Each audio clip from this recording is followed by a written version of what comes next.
ნიშნავს აქ, როდესაც ვიმყოფებით ვაშინგტონში და გვაქვს ძალიან მაღალი დონის შეხვედრები, უფრო ცხადად ვხედავთ, რამხელა შესაძლებლობებს კარგავს საქართველოს ივანიშვილის რუსული რეჟიმის გამო. აქ, როდესაც წარმომადგენლობითმა პალატამ უკვე მიიღო მეგობარი აქტი უდიდესი უმრავლესობით, როდესაც ახლა უკვე სენატის დღის წესრიგშია ეს საკანონმდებლო აქტი, რომელსაც აუცილებლად ხელს მოაწერს პრეზიდენტი დონალდ ტრამპი, აქ ჩვენ შეგვეძლო გვესაუბრა ამ ორმხრივი ურთიერთობის კიდევ უფრო გაღრმავებაზე, დამატებით ამერიკულ ინვესტიციებზე, დამატებით დახმარებაზე საქართველოსთვის, განსაკუთრებით თავდაცვის ნაწილში, იმისთვის რომ გაიზარდოს საქართველოს თავდაცვის უნარიანობა და მედეგობა, სახელმწიფოებრივი მათ შორის. შეგვეძლო გვესაუბრა უვიზო მიმოსვლაზე, რაც სრულიად შესაძლებელი იქნებოდა, იმისთვის რომ საქართველოს მოქალაქეები თვეები კი არ ელოდებოდნენ გარსაუბრებას და შემდეგ ბევრი მათგანი უარს არ იღებდეს ამერიკის შეერთებული შტატების ვიზაზე, არამედ სრულიად უვიზოთ ნებისმიერ ქართველს, ნებისმიერ საქართველოს მოქალაქეს შეეძლებოდა რომ მოდგომოდა ამერიკის საზღვარს და ლეგალურად შემოსულიყო საქართველოში. ჩვენ შეგვეძლო გვესაუბრა თავისუფალი ვაჭრობის ხელშეკრულებაზე, ეს არის ის საკითხი, რომელზეც ჯერ კიდევ პრეზიდენტი სააკაშვილი მისი პრეზიდენტობის დროს ამ საუბარს აწარმოებდა იმდროინდელ პრეზიდენტთან, პრეზიდენტ ობამასთან და ნაცვლად იმისა, რომ ყველა ამ სიკეთეზე გვესაუბრა, არა მხოლოდ გვესაუბრა, არამედ მოგვეპოვებინა ყველა ეს სიკეთე, რაც აბსოლუტურად რეალისტურია და ამას გეუბნებით 100%-იანი სარწმუნოებით.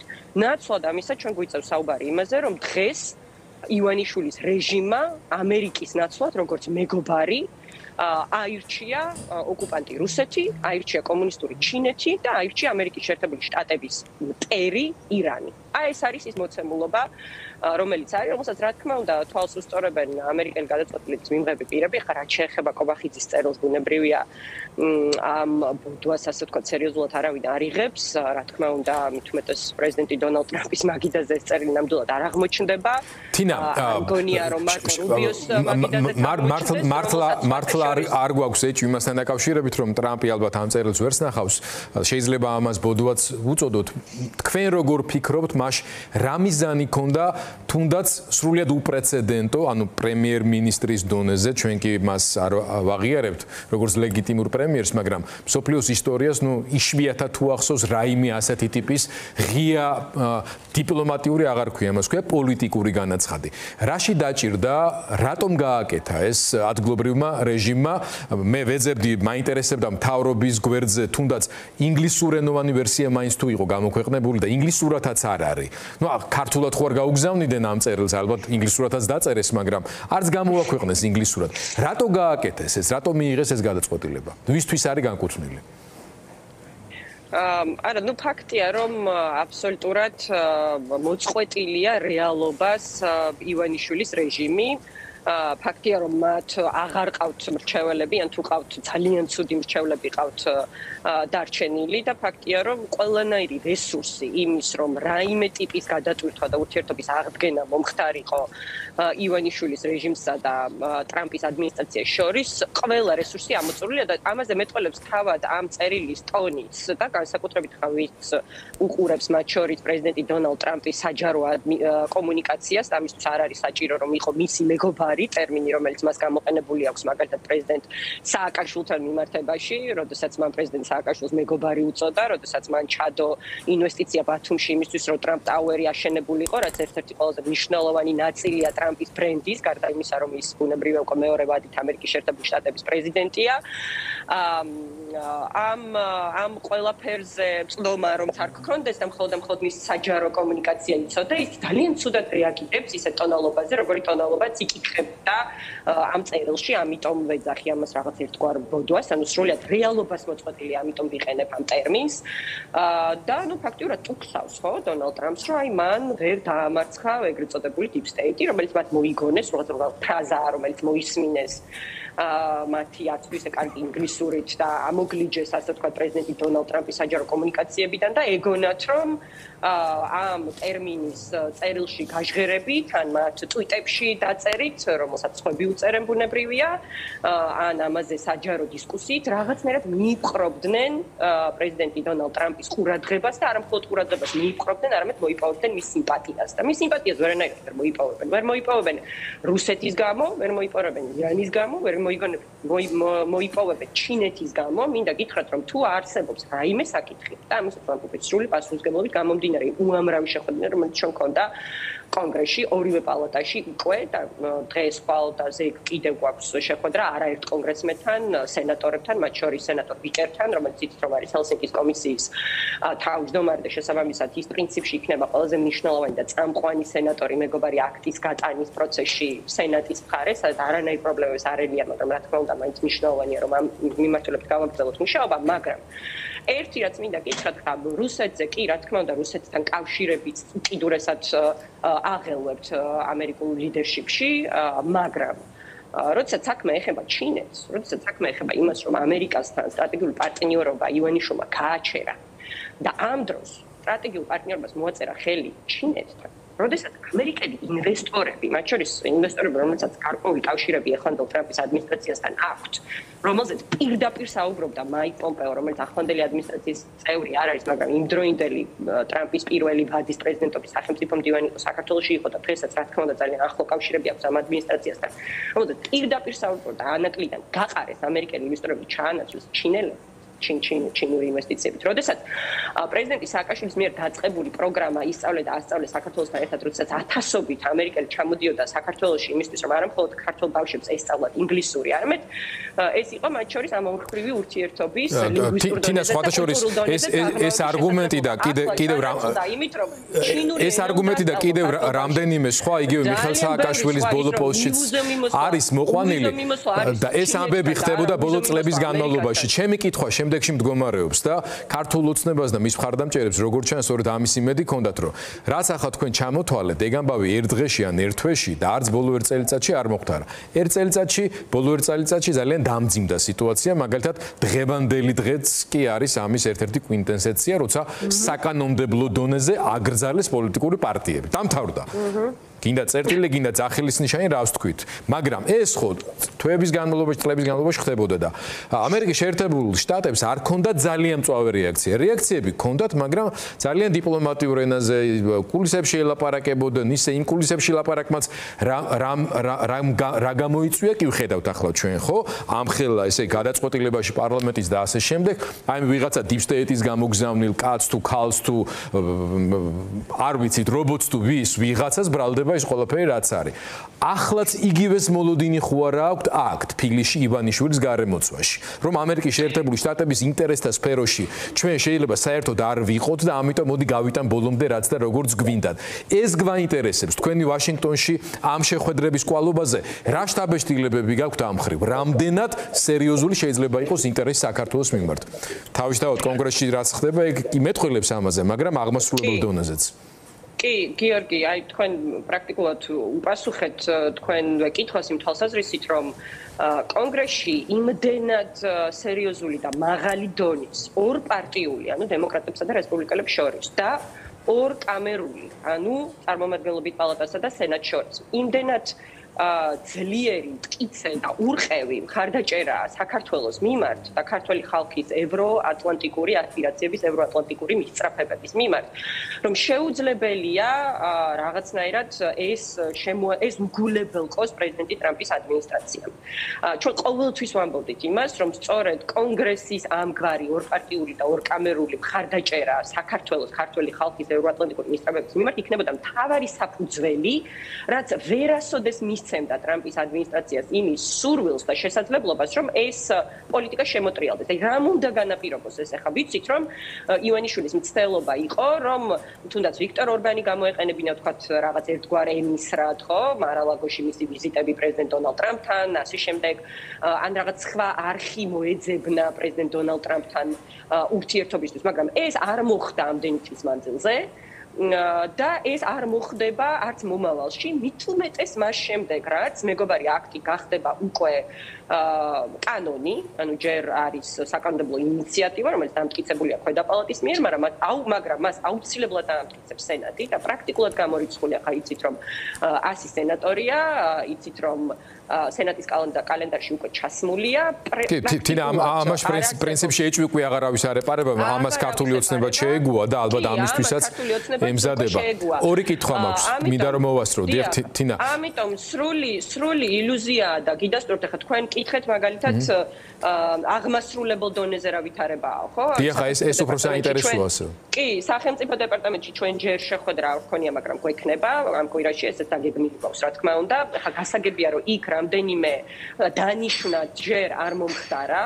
ვიცით რომ შიგნით სახელმწიფო დეპარტამენტის გარკვეული სტრუქტურული ცვლილებები მიმდინარეობს, თუმცა რაც შეეხება სახელმწიფო მდივანს რუბიოს, ის სწორედ იმ ამერიკელ პოლიტიკოსებში ალბათ პირველ 10-ში თუ 5-ში შედის, რომელიც დეკადების განმავლობაში არათუ აკვირდებოდა, არამედ კარგად იცნობს და ნუ ფაქტობრივად ამ მიმართულებაში მაკეინის მემკვიდრედ მიაჩნია მას თავი. ნამდვილად, გიორგი, ეს არ შემიძლია უბრალოდ არ თქვათ იმდენად ესეთი სიტყვები თქვით, რომელიც მე პირადად მაქვს ნანახი, რომ ნამდვილად მაკეინის მემკვიდრეა თვალსაზრისით მე პირველად მარკო რუბიოს შევხვდი რესპუბლიკური პარტიის კონგრესზე, როდესაც პირადად ვესაუბრე და პირადად გადავეცი პრეზიდენტი სააკაშვილის წერილი, პრეზიდენტი დონალდ ტრამპის მიმართ.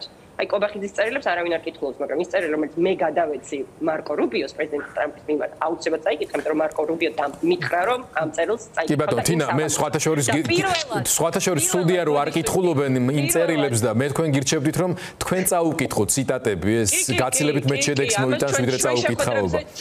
ჩვენ შეხვედრებზე ვაკეთებთ, რა თქმა უნდა, ბოდიში, მაგრამ პირველად როდის შევხვდი მარკო რუბიოს, ესეც უნდა აღვნიშნო, შეხვედრაზე სადაც იმყოფებოდა პრეზიდენტი სააკაშვილი და ასევე ჯონ მაკეინი და მარკო რუბიომ თქვა ასეთი რამ, როდესაც საქმე ეხება საქართველოს, როცა საქმე ეხება რუსეთს, როდესაც საქმე ეხება ამ რეგიონს, იყავით დარწმუნებულნი, რომ მე ჯონ მაკეინის გზას გავყვები. აი ეს არის სიტყვები, რომელიც მას პირადად ჩემთან ერთად შეხვედრას პრეზიდენტ სააკაშვილთან ერთად და ჯონ მაკეინთან ერთად აქვს ნათქვამი. თინა, თქვენ ახსენეთ რაღაც ილუზიები იმასთან დაკავშირებით, რომ უცებ მარკო რუბიო გაადგება და გაკოცდება ბუდიში გამოთქმისთვის, მაგრამ ნუ მაყურებლისთვის რომ მარტივ ენაზე ვისაუბროთ, არის რა თქმა უნდა სრული აბსურდი. თინა, თქვენ ახსენეთ მიხეილ სააკაშვილის კავშირები, ურთიერთობები, თუნდაც მარკო რუბიოსთან და სხვებთან და დელეგაციაში თქვენთან ერთად არის მიხეილ სააკაშვილის შვილი, ნიკოლოზ სააკაშვილი.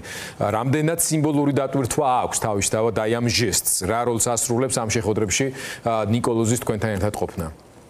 ნიკოლოზი 19 წლის ნიკოლოზი, რომელსაც არანაირი პოლიტიკური საქმიანობი წარსულში არ დაკავებულა, მაგრამ მე ვისურვებდი, რომ ქართულ პოლიტიკურ კლასს კონდეს ისეთი მსოფლმხედველობა, როგორც 19 წლის ნიკოლოზს აქვს. ნამდვილად ხა ეს სიტყვები რომ ჩემგან მოიწმინოს, ვიცი რომ არ ეს სიამოვნება, იმიტომ რომ ძალიან ესეთი თავმდაბალი ადამიანია, მაგრამ ეს ნამდვილად ასეა. მართლაც საუკეთესოდ წარმოადგენს არა მხოლოდ პრეზიდენტ სააკაშვილს, მის მამას, რომელიც პოლიტიკური ტყვეა ივანიშვილის რეჟიმის უკვე მეოთხე წელია, არამედ ჩვენს ქვეყანას და ძალიან საამაყოა მისი ჩვენთან ერთად ყოფნა. ხა რა თქმა უნდა მისი პერსპექტივა მნიშვნელოვანია იმ ადამიანებისთვის, რომლებიც მრავალი წლის განმავლობაში იცნობდნენ პრეზიდენტ სააკაშვილს. ხა დღეს ერთ-ერთ შეხვედრაზე ახსენა ადამიანმა, რომ პრეზიდენტ სააკაშვილთან ერთად იყო პანელზე, რომ ბოლოს სადილზე ნახეს პრეზიდენტი და ასე შემდეგ. რატომ? იმიტომ რომ პრეზიდენტ სააკაშვილი იყო ნამდვილად პროამერიკელი, რომელმაც 3 ამერიკის პრეზიდენტი ჩამოიყვანა საქართველოში, რომელსაც რეგულარულად ჩამოყავდა ამერიკელი მაღალჩინოსნები, სახელმწიფო მდივანი და რომლის პირობებშიც პროამერიკელი ქართველი ხალხი ახერხებდა, რომ ჩვენი ევროატლანტიკური მისწრაფებები რეალიზების შანსი გქონოდა. ამიტომ ნიკოლოზის აქ ყოფნა რა თქმა უნდა ძალიან სიმბოლური და მნიშვნელოვანია და სხვათა შორის ის რაც თქვა ნიკოლოზმა შეხვედრებზე, რომ მამამისი რეალურად იმისთვის იდევნება, რომ ის შეეწინააღმდეგა პუტინს და აი ამ წინააღმდეგობისთვის იდევნება. რა თქმა უნდა, ეს ამერიკამ როგორც თავისუფალი სამყაროს ლიდერმა ძალიან კარგად იცის, მაგრამ ერთია, როდესაც ამას მოისმენენ პოლიტიკოსისგან, მიუხედავად იმისა, რომ მე მეგობარი ვარ პრეზიდენტი სააკაშვილის და მისი თანამშრომელი და თანამბრძოლი, და მეორეა, როდესაც ამას მოისმენენ. ბოლო კითხვა მინდა დაგისვათ. ფილიში მოვლენები ვითარდება სამწუხაროდ არასასიამოვნო მიმართულებით, ხო? მიუხედავად იმისა, რომ დღეს უკვე 166 დღეა და რუსთაველზე თავიდან შედარებით ცოტა ხალხი იყო, რატომაც გადაწყვიტეს, რომ ხელი შეეშალათ, მაგრამ შემდეგ ამ სიგნალის მიღებისთანავე გავიდა სათანადო რაოდენობა ადამიანებისა, პროტესტანტების და რუსთაველი კვლავ გადაიკეტა, მაგრამ მიუხედავად ამის პარალელურად სასამართლოებში მიიღება გადაწყვეტილებები.